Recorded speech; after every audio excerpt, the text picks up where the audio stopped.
Do you feel paralyzed by the fear of financial failure? Maybe you've imagined the worst case scenario, draining your savings, going into debt, or losing everything you've worked for. And if you have, I get it. See, early on in my entrepreneurial journey, I had this same fear. In fact, the day after I had conducted my first workshop, I had $75 in my bank account with no savings, no retirement to survive off of, and a mortgage payment that was coming due.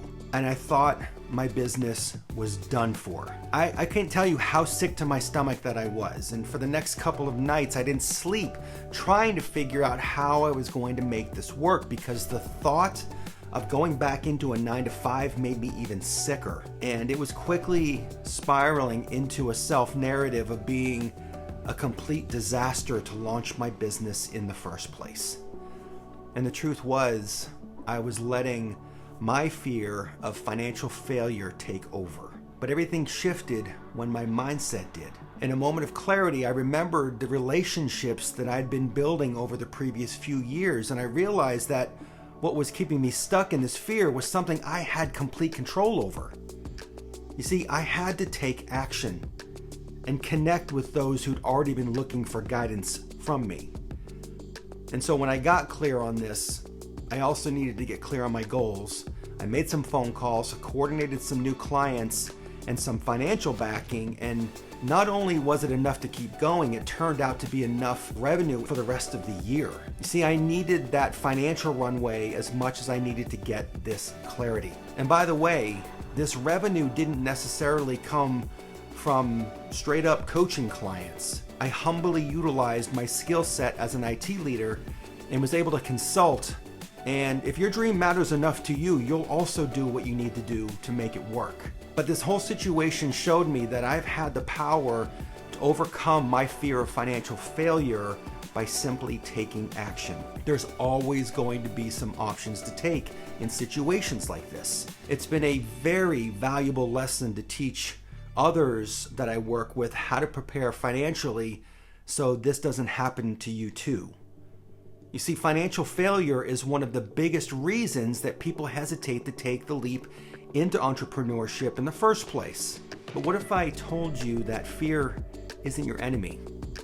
It's actually your fuel. And here's the truth, right? Fear of financial failure is incredibly common, especially for aspiring entrepreneurs, because it whispers in your ear, what if this doesn't work? What if I lose it all? What if I fail? But here is what most people don't realize. This fear is often based on myths. The myth that you have to risk everything. The myth that one mistake means total disaster. The myth that success is reserved only for the lucky or the wealthy. You see, these myths keep you stuck. They make you settle for the 9-to-5 grind, even though deep down you know you're actually meant for more. What if you could use that fear to your advantage?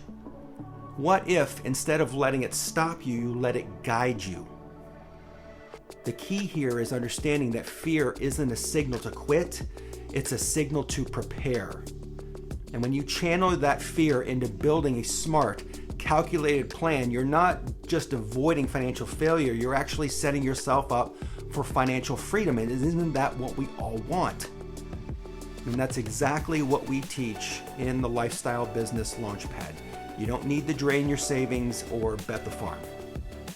You simply need a system, a proven pathway that minimizes risk and maximizes your success. Sarah Blakely, the founder of Spanx, worked full-time selling fax machines while developing her first product. By starting small, she actually minimized financial risk while perfecting her first offering. And this is the same approach we take, because it takes away the fear of financial failure. It lets you scale slowly and manage volume to protect you from investing a lot of money, because you get to validate your idea. If this resonates with you around your financial fears that you've had about starting your own business, I want you to comment yes below. And remember, you're never too far down the path to stop and make the change in your life you've always wanted to.